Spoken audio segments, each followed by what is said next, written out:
Whereas tonight, it really is, you know, take your chances, and there are going to be no surprises out there. Yeah, and it has been a Champions League so far of upsets. We've seen plenty of underdogs make their way through the gauntlet as Shaun Sharkey breaks us off in group number 10. He makes a ball off the break, which means he gets first opportunity. We're playing English pool to international rules. It's pick your colour set, pot your balls, pot your 8-ball, win the frame. 4 of those will win you the match. 2 points for a win, none for a defeat. 4 players all playing each other in a round robin, which means we'll see 6 matches total as all the players go head to head. Top of the group at the end of the night goes through. If we are level on points, we go to a 6 red shootout to separate them all. The most important thing about the Monday night is the clock. It is tight. 20 minutes on the match clock. At 0, we will take the score at whatever it is. 30 seconds a shot for now until the final 5 minutes when we go down to the razor fine 15-second shot clock. It is fast and furious, something that Shaun Sharkey doesn't usually tend to mind too much. That was a good first shot, getting the cannon on the yellow, and that was going to be a problem ball for him. I think he's forced into yellows. I think probably would have preferred to go reds. There was obviously a slight issue with the bottom left-hand corner, but I think overall the reds were going to be easier. He's going to have a problem with the 8-ball here at the back end, and he's actually finished tough here.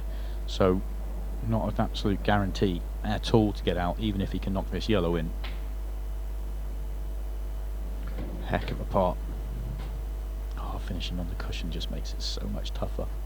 Because you can leave. You can see his reaction. Yeah, he's thinking, what more do I have to do? Because the red to the left of the yellow in the middle of the table is causing all sorts of problems, because all you can do is leave a high angle. Or if you're going to take it into the right centre, you could just see him thinking about opening up the bottom right-hand corner pocket. But straight's no good, and this angle's no good either. You needed to get to the cushion to be able to get across the left-hand side of the table, so in a world of trouble. Is it central enough to potentially be a razor-thin cut? I know your cue ball's flying everywhere there and you're trusting to luck, but he may not have another shot. Yeah, if he goes down the table, he's going to go in off. So I'm with you. And that's what he's gone for, obviously, that razor thin, and missed it. That's how thin it was. You could almost sense that from the layout of the table right at the start there. That was a layout that you always want to take on, especially at the start of the night, because you want to sort of stamp your authority on the game, but that was always going to be a major challenge. And all it's done, unfortunately, is just gifted a wide open chance for Chris Day. A beautiful chance, really, just to get your cue arm going. Yeah, you could tell with the reaction of Shaun there, just sort of snarled in his chair. And one thing you would say about a group as close as this, where all players feel confident of going through if they get the chances, is it almost feels like the magnitude of each chance is even heavier. You know, they already feel under pressure to not make many mistakes, but in every single match where it's essentially evens each way, you know, they will feel like, I can't make any mistakes tonight. I've got to be as good as I can, otherwise it's just not going to happen. Well, that was half a mistake from Chris, although he's obviously solved the problem. I think he might have got a little bit of a kick there. He must have been trying to go through an extra 6 inches on that one. The last thing you want to do is hampered cueing, playing a cannon like that. If he goes through 6 inches, it's a stop shot. But recovered the situation, and a lovely angle here just to track the, well, either way round here, but probably the one on the cushion.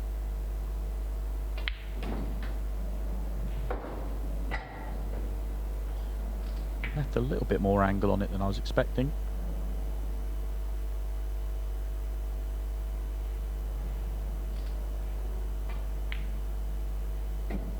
Kills it in beautifully though. Just the sort of start you want. You can never, you never want your opponent to have first chance at the table, but if they get first chance and get rid of 6 balls and then let you at the table, it's just dreamland start really. Yeah, I often equate it with, it's like going up in the playoffs. You'd never choose to have to go through the playoffs, but it's the sweetest way to get promotion. Chris Day is off to a successful start. Did have a really good last year, did Chris? Yeah, I was just sorry, I was just getting distracted as a Liverpool fan. I wondered what you're talking about playoffs for. It's been a long time since they've had to be involved in anything like that. Oh, it's never. It means it's even better. I can just enjoy them as a neutral. So Chris is going for his first break of the night. We will see several different ones, as he inferred to us a little bit earlier. That is front ball from wide. I saw him practice this one a little bit earlier. It was even wider on the table when he hit it in practice. It almost looked like he was going to cut break, and then he flushed the head ball. He almost tinkers a little bit too much for me. And the reason I'm saying that, there was a couple of matches last year, and there was one in particular against Chris Melling, which was a breaking exhibition. It was as good as you'll ever see for a full match. It was just incredible. But then he'll go and chop and change and try something different and find a way. And I do get it. You're trying to find what's right for the table, the conditions, how you're feeling, how you're hitting it. But there are moments and there are times when he can just be very explosive off the break. Yeah, your school of thought, and I know you've spoken about this before, is, Chris, your break is so good. Why would you ever not just do that on repeat? Exactly. And we will probably end up seeing it at some point tonight. He will put the cue ball in the middle of the break line, cue back and flush that front ball, and the amount of cue power that he gets is astonishing, actually. He really does time the ball well. Looks nice here. Looks like he can float left hand side, top cushion. Somewhere near the top cushion is absolutely perfect here. Don't want to be straight, it's the only thing. Yeah, and he's made sure he's short or straight. That is perfect.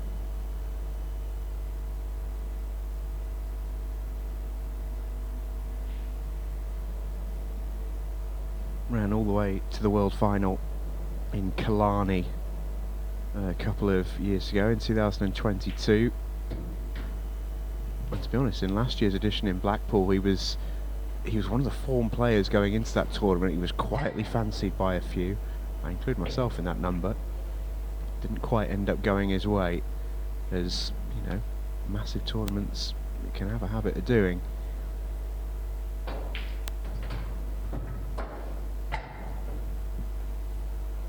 But I think finding that comfort and belief is just simply almost the biggest thing at this level. And he's going to need to believe that he can pot this. Yeah, I was just thinking it was a slightly, obviously not the perfect last ball. He fitted his pattern up till this point, but always had to execute half a shot to get on the 8 ball, and he's just left it awkward enough. Seen those missed, but not on this occasion. Chris Day is off to a pretty perfect start. He leads 2 frames to 0.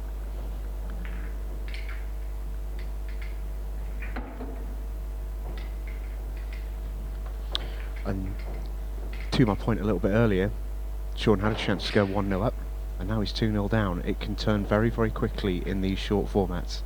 Absolutely, and it's a difficult one because it's so easy to sit here in a commentary box and you know, be critical of the decision making, of the pattern and everything else. But he was forced for me to go for the tougher colour set, and I think he was almost forced into going at the standard these guys play at. I don't think there was too much of a hiding place, and he was forced to come up with the goods straight away. And yeah, a tough start for him, but here he is, chance number 2, and it's another very, well, this time it's a really good one. Yeah, not all cut breaks are born equal, and goodness me, is this a split from the heavens for Shaun Sharkey. Again, I would say he's been a bit unfortunate in terms of he could have been gifted a slightly, I think Chris's chance was obviously in the last frame was slightly easier than this one. Be interesting to see if he does go red. So I sort of want to be yellows here because of the red on the right hand side above the right centre. The starter on yellow's the thin clip, but you can open up the pocket for the other yellow at the same time. Might try and pot this one clean to leave the, no, he has potted it off the red, but the yellow to the nearest that red that's just moved does go to the bottom right hand corner pocket. So now it's trying to sort of reset, find a pattern. Key shot getting onto the 8 ball later on in the visit as well, with it being just away from your work. Oh no, that was delicate.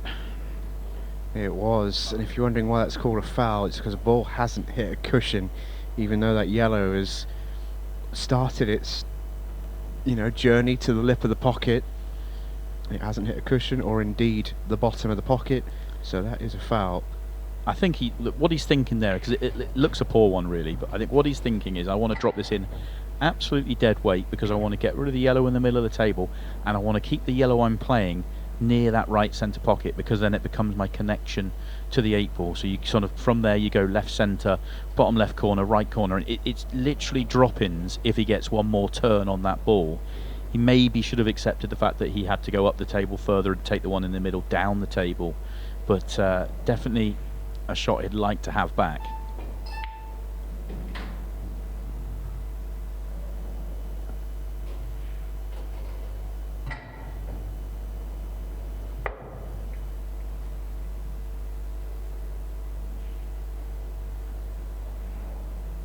Chris is still going to have to play a shot here.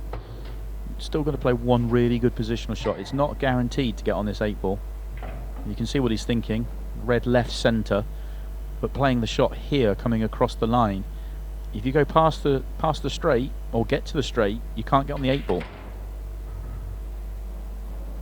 And that looks absolutely perfection.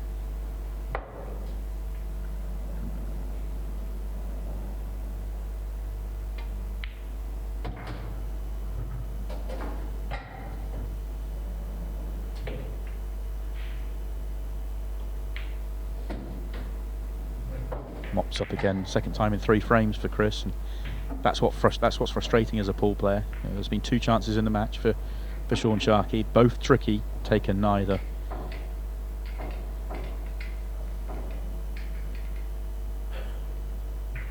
Yeah, and that is the face of a man who I think is almost accepting that the writing might be on the wall for match number 1 here.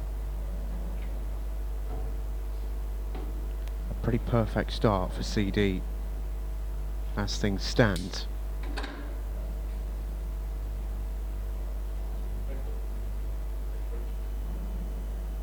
Still 8 minutes to play. Chris Day may get this done before the 15-second shot clock shows up. Once again, going for that wide front ball break. Bang. Gets the 8-ball moving as well, which is one to keep an eye on with the golden break in play. And that lovely split. Yeah, very nice split indeed. First glance I was thinking reds, but more than likely going to be yellows. Yellows are fine, the reds aren't really that much better than yellows, if at all, so the yellows here are all good.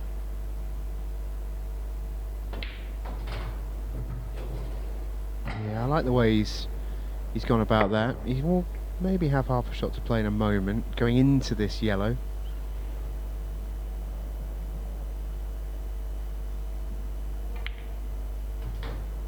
Yeah, he's judged that well.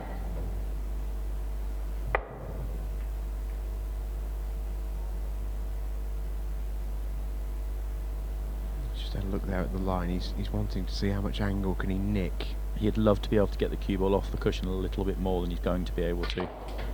That's why he's already forced it. That's a super shot. Yeah. He has got loads and loads of cue power, hasn't he?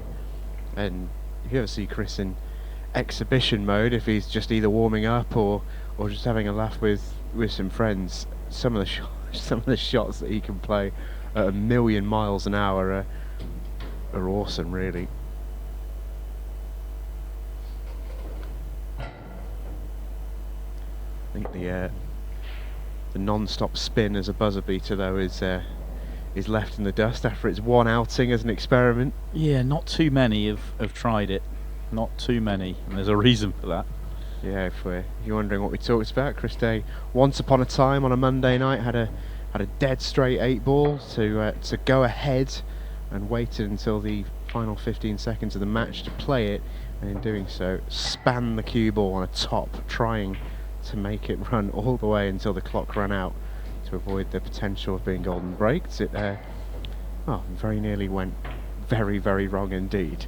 But he's going to make this one stick. It's been a perfect start for Chris Day, a 4-0 win before we've even heard the beeps of the 15-second shot clock. That is a perfect start if ever there was one. CD off to a winner as the Champions League Group 10 gets underway.